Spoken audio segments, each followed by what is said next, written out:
And so, how about you scoot over and I'll sit here, because I'm not going to get you. We're just going to get this fine young gentleman here.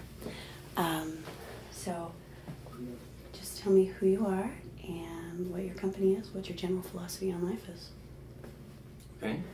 My name is Tony, and I'm the CEO of Zappos.com.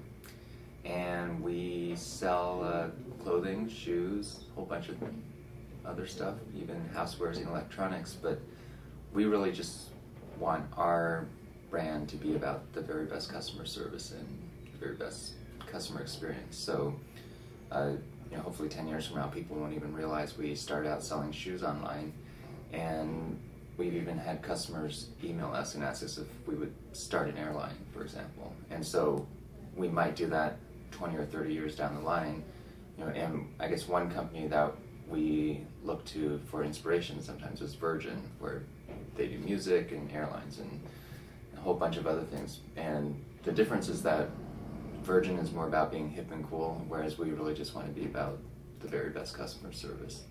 So that's what Zappos is about, except you've come and toured our offices and seen our culture here, and culture is actually our number one priority. Our whole belief is that if we get the culture right, then most of the other stuff like building a brand or great customer service will just happen naturally on its own. So, in terms of my life philosophy, I actually have I've always been pretty entrepreneurial. In middle school, I ran a mail order business. In college, I had a pizza business. Right after college, started a company called Link Exchange, which we ended up selling to Microsoft after it had grown to 100 or so people.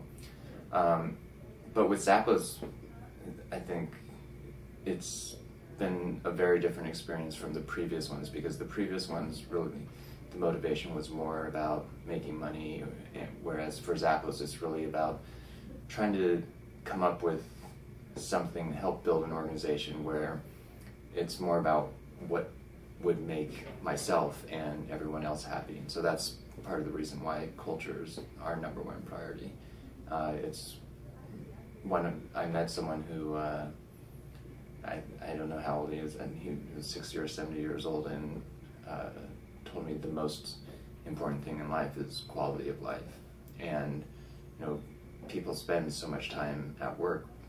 Really, for Zappos, we just wanted to create an environment where people looked forward to coming to the office and hanging out with friends. And you came and had a duel or gunfight while on a tour, and that type of stuff is just fun and makes people smile and laugh, and that type of stuff goes on every day here.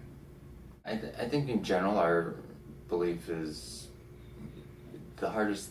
We really more hire for attitude and culture fit, and believe that skills we can teach and train anyone. And so we actually have a lot of different classes for different departments, and really we just look for people that are passionate about whatever they're doing, and then people that our culture fit in with. We have 10 core values, and so we actually do 2 separate sets of interviews when we hire people. The hiring manager and his or her team will interview people for fit within the team, and then experience as it relates to whatever job they're doing, and ability and so on. But then our HR department does a separate set of interviews purely for culture fit, and they have to pass both in order to be hired. So we've actually passed on a lot of really talented people. As an example, one of our core values is to be humble. So if there's a lot of really talented people out there, but they're also really egotistical, and even if we know they can make an immediate impact on our top or bottom line, we won't hire them. It's a very easy decision. I think a lot of people think that you're either creative or you're not, you're born with it or you're not. And part of being creative is about being open-minded and seeing the world not in just the way that everyone else sees the world. And so there's actually, I forget the exact test that they did, but there's some sort of test where basically it measures how creative you are. And they did the test on 5-year-olds, and it was almost 99% or so on, were measured as creative. And then what they found was, as they went up in age and education level, the percentage of people that were measured as creative actually went down. And so it's not about being innately creative or not. It's more about, how is society or education training certain people to be less and less open-minded. And so I think for the people that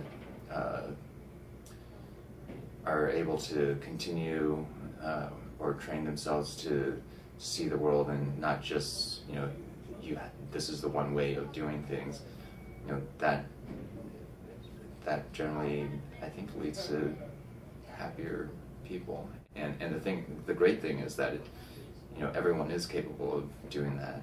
It might just take a little practice or training if you're not doing it today.